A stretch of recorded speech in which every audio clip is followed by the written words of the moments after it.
NFL Daily by Chat Sports. Tyler Jones here with you. Thanks for joining us. Coming up on today's show, Joel Klatt, probably my favorite college football analyst in the country, does a terrific job on Fox, calling games on Saturdays with Gus Johnson. He has been covering the NFL draft and the inside and outs of this draft and breaking down the players, and he's got a mock draft out. And we've been doing these mock draft breakdowns from PFF, ESPN, Mel, Todd, Daniel Jeremiah, others. And now we want to see what Joel had to say for all 31 first-round picks. I got some thoughts. Joel, let's put it this way. It's interesting. I have some disagreements. We'll dive into it right now. Let's start at number one. No surprise. Bryce Young, the quarterback from Alabama, goes number 1 to Carolina. Same thing with number 2, C.J. Stroud, going to the Houston Texans at number 3, 1-2. Most folks have the 1-2 being these two quarterbacks, Bryce Young and C.J. Stroud. So the draft for Klatt really begins at number 3. That's where he has the Indianapolis Colts moving up from the 4 position, one spot to 3, to make sure they get their guy with this pick. And we even saw a tweet from Jim Irsay talking about quarterbacks and who they could potentially end up with. And in Joel's mock draft, he's on Anthony Richardson at number 3, going to the Indianapolis Colts. We don't know the trade compensation it would take to move up, but I can tell you this much, it would not be cheap. Here's what Joel had to say about why he projects Richardson at 3 to Indianapolis. He's got the highest ceiling out of these guys. I'm going to continue calling him the Rubik's Cube. If you can figure out the Rubik's Cube, it's beautiful. And he could potentially be the best player on the field. Now, Rubik's Cube, it's an interesting analogy, but, I mean, when a guy throws for a less than 54% completion percentage, that's a pretty hard Rubik's Cube to solve here. We know that he's an incredible athlete. He was the star of the show at the Combine. But he's got his work cut out for him at the next level. I think Anthony Richardson is a project. I don't think of him the way Joel Klatt does. I see what Joel's coming from, but I got to disagree. I'm out on Anthony Richardson, personally speaking, but I understand where he's coming from here. Time to embrace debate here on NFL Daily. In true Fox Sports fashion, who is the best quarterback in the 2023 NFL Draft? This is our pinned comment today. You might get an ad break. If so, take advantage of it. Get your votes in. Tell me in the comment section who's the best quarterback in this draft and why. Is it Bryce Young? Is it C.J. Stroud? Is it Anthony Richardson? Is it Will Levis, for that matter? Let me know in the comment section who you think the best quarterback is on today's show. At 4, the Arizona Cardinals go Will Anderson, and they're sitting at home laughing because they convinced the Colts to move up to 3, and they could have still gotten Richardson in theory at 4 with this situation of the Cardinals going Anderson at 4. 5, Joel has Seattle going Tyree Wilson, passing on Jalen Carter here. Joel's not that high on Jalen Carter. He has him number 11 on his big board, which to me is just crazy. More on Jalen Carter in a bit. Christian Gonzalez at 6 to the Detroit Lions, the corner from the University of Oregon. Very good football player. Devon Witherspoon next, 7 to the Raiders. I think kind of like what we've talked about with the two quarterbacks, of some people like Young better, some people like Stroud better. That's what we're looking at with the corners, that some people like Gonzalez better, others like Witherspoon better.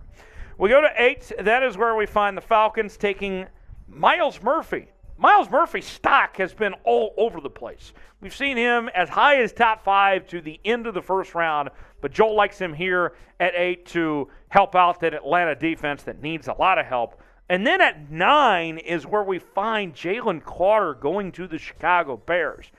I got to tell you, this one is just ridiculous. Look, Jalen Carter's had these draft visits with teams like Seattle and others, and we have not heard, not one, not a single leak of that teams don't like Jalen Carter, that they can't get past the red flags. It seems like teams have accepted that Jalen Carter is got everything figured out, that he's going to be okay. I don't think he goes past 5 to Seattle. With that said, here's Joel's reasoning of why Jalen Carter at 9. There are a lot of red flags on Jalen Carter. His talent might outweigh the red flags for some organizations. I think they do. and he might very well be picked earlier. But you look at how this process has gone for him, and it has not gone well. That might be true. That very well might be true, Joel, that the process hasn't looked great of the way things went at his pro day and some of that other stuff. But I think teams have accepted the fact that this is a generational talent, arguably the best player in this draft. A team like Seattle, you can't pass on him at 5. I think he still goes top 5. Where will Jalen Carter go in this draft? Is he going to fall out of the top 7? Let's lay the line there. The Vegas line, the Jonesy line. Top 7 on Jalen Carter. Will he fall out of the top 5? Y for yes, in for no. Tell me in the comments section, what are you thinking? Where will Jalen Carter end up? In or out of the top 7? Y for yes, in for no. Tell me in the comments section below. With the NFL Draft just around the corner, draft hats are on sale now while supplies last. You can get yours still right in time for the draft, whether you're a Broncos fan, Titans fan, Steelers fan, doesn't matter. We got hats for all 32 teams and in different colors, shapes, and sizes, whether you're feeling the flat bill version or the ball cap version. We have it all so you can represent your favorite team. You're going to a draft party? Well, you're in luck because you can get this hat, you can wear it to your draft party, and wear the same exact hat that future members of your favorite team are going to be wearing. So what are you waiting for? Get yours now while supplies last. Chatsports.com/NFL Draft Hats to get yours today. That's chatsports.com/NFL Draft Hats. We move ahead to number 10 now. Joel projects Bijan Robinson, who Joel saw a lot of at the University of Texas covering the Big 12, headed to Philly to fill that running back position. Philly just in the Super Bowl. The rich get richer with Bijan here going top 10. 11, that is where we see Peter Skoronski, the offensive tackle from Northwestern, headed to the Tennessee Titans. Now, most folks have Peter projected to go 9 to the Bears, so not that much of a slip going to 11, but significant to see him not going to Chicago, actually, in a mock draft. 12, we see Jackson Smith-Njigba going to the Houston Texans. That pairs up JSN with C.J. Stroud, 2 Ohio State teammates, according to Joel, in Houston. You might as well call them the Houston Buckeyes at that point. Here's what Joel had to say about JSN off the board to Houston. This guy is going to lead the league in receptions sometime in his first 3 or 4 years. He's that good. He understands space. He's got great hands. And even Garrett Wilson and Chris Olave admit that he was the best player on the field for their team 2 years ago. He is incredible. I like JSN. I think that according to the people I've talked to and just evaluating these guys, right now, he is the only wide receiver 1 in this draft. Could one develop and potentially change that down the road? Maybe. But he is the only one for certain that is a wide receiver 1 in this draft. It'd be a great get for Houston if they got JSN, paired him up with C.J. Stroud here. That would be awesome for the Houston Texans. 13, we find another Buckeye. This time, it's offensive tackle Paris Johnson Jr. With the spot to the New York Jets. We'll see if they hold the pick, though, depending on the Aaron Rodgers situation. 14, Broderick Jones, the offensive tackle from Georgia, goes to the New England Patriots. Patriots are desperate at the tackle spot. That feels like a Belichick pick there. 15, the Packers, they go Michael Mayer. Aaron Rodgers, likely not in Green Bay next year. And I imagine Aaron somewhere would be pissed that they drafted a skill position player in the first round when he's not there. But the Packers have a need at the tight end spot, so it makes sense. 16, we find the Commanders going with Joey Porter Jr., the corner there, to beef up their defense. Steelers get much-needed help on the offensive line. Darnell Wright slides down to 17, the offensive tackle from Tennessee there for Pittsburgh. 18, Kalijah Cansey, the defensive tackle from Pitt. He goes to the Detroit Lions. Lions need a lot of help on that defense after all they went through in 2022.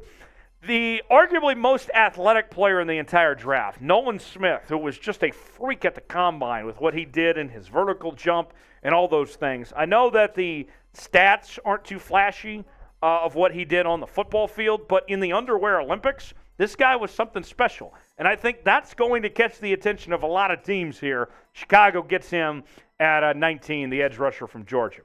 20, the Seahawks go receiver Jordan Addison. Now this I have a problem with, Joel, if you're listening. Jordan Addison going to Seattle. Look, Jordan Addison, like I said earlier, I think that JSN is the only number one receiver in this draft. But Jordan Addison at 20 here, this is someone for me that I feel like Seattle does need to take care of receiver, but I don't think they need to take care of it at 20. You still have Tyler Lockett and DK Metcalf, although Tyler Lockett's getting older. Addison at 20 right now, that seems like a reach. Seattle will draft receiver, but that to me is a bridge too far. This is what Joel had to say. I think this could be the start of a run at receivers. Jordan Addison to Seattle, that's really good value. No, it isn't, Joel. A lot of people will have him at number one at receiver, but I disagree with that. I don't know where Joel is saying a lot of people have Jordan Addison at number one. No one has Jordan Addison as their number one receiver right now. How many receivers are going to go in the first round? I think the stock on the receivers as a whole are slipping. JSN is the only one for certain I feel like is going to be a number one receiver. Quentin Johnston didn't get invited to the draft. We know why. I think that number is dwindling. It looked like at one point we were talking about potentially 5 guys. Now, I think the magic number is around 3, maybe 2 at this point. What say you? How many receivers will go first round in the NFL draft? Tell me in the comments section how many receivers are going to go in that first round. What is the magic number? Tell me in the comments section below. Folks, we're going to be live for all 7 rounds of the NFL draft. I'll be here. Tom Downey's going to be here. Will Scott, Harrison Graham, Chase Sr., Marshall Green, everybody. Matthew Peterson. It's going to be a dandy of a time. All 7 rounds, every single pick. We're not doing those goofy interviews or anything like that. We are just going to break down every single player throughout its entirety, all 3 days. So go ahead and subscribe to the channel, lock us in, turn on notifications, join the party. When we go live, be here because it is going to be a lot of fun. No other draft show is going to be doing the stuff we're going to be doing. I can tell you that. I can promise you that much. Subscribe now for free. Turn on notifications. Join us on draft nights. All 7 rounds, all 3 days right here on the channel, youtube.com/chatsportstv. We continue with Joel's run on receivers here, which, okay, Quentin Johnston going to the Chargers at 21. Lucas Van Ness goes to the Ravens at 22. Remember, they drafted Tyler Linderbaum out of Iowa in the first round last year. They go with Van Ness out of Iowa as well. He feels like a Raven. That makes a lot of sense. The Vikings, they need help at corner. They go Deonte Banks from Maryland at 23 with this selection. 24, the Jags go with Brian Branch, who can play safety and corner, either one, out of Alabama there at 24. 25 is where we find Jalen Hyatt. Now, Joel, I don't know what your deal is with these receivers, but we have another reach here. Jalen Hyatt is not a first-round pick. And what I'm about to read you from Joel, I'm almost embarrassed to read on Joel's behalf here because this is so wrong, but we'll say it anyway. For me, they really need a number one threat on the outside offensively. That's not Jalen Hyatt. What are you talking about, Joel? Jalen Hyatt makes a lot of sense to me right there. They need a guy that's a bona fide number one outside threat. Hyatt had a great year. Boy, you talk about a deep threat. He's certainly a great player. He's a project. He's a second-round pick, and he's not ready to be a number one anytime soon. But sure, let's go with that. The Giants get Jalen Hyatt at 25. 26, Dalton Kincaid goes to the Cowboys there, the tight end out of Utah. This is a good year when it comes to tight ends in the draft. And you look at Dalton Kincaid, this is a guy that I was impressed with what he did in the Rose Bowl there for Utah the last couple of years. Remember, they didn't have necessarily a great passing game, with Cam Rising and company, but yet Dalton Kincaid made the most of those opportunities here. To me, you look at the Dallas Cowboys, and I know that there is Dak's looking for some weapons of some sorts, but the offensive line is still the priority. I still think that if you're Dallas, you're still prioritizing the offensive line. Now, of course, tight ends do line up on the line, but here's what Joel had to say about this. I don't think this is a bad pick, but I would be surprised with this pick, put it that way. They have to get somebody to help Dak Prescott. Jerry has had a really good luck with tight ends, and they're generally at their best when they've got good tight ends. So Dalton Kincaid makes some sense. They need their next Jason Witten. You heard that right. He just called Dalton Kincaid Jason Witten to control and solidify the middle of the field. Moving on now. Got a few more picks to go here. Jahmyr Gibbs is who we find at 27, the running back from Alabama. With this pick, the Bills need a lot of help in that run game, especially when it comes January and running in that cold weather. 28, Cincinnati. They go tight end, another tight end off the board. This time, Darnell Washington out of Georgia at 28. 29, we see Brian with this pick here, the defensive tackle from Clemson. 29 to the New Orleans Saints. Brian Bresee with this selection.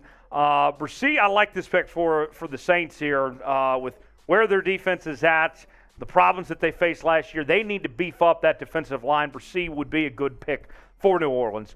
30, Philadelphia gets Kelee Ringo, the corner from Clemson.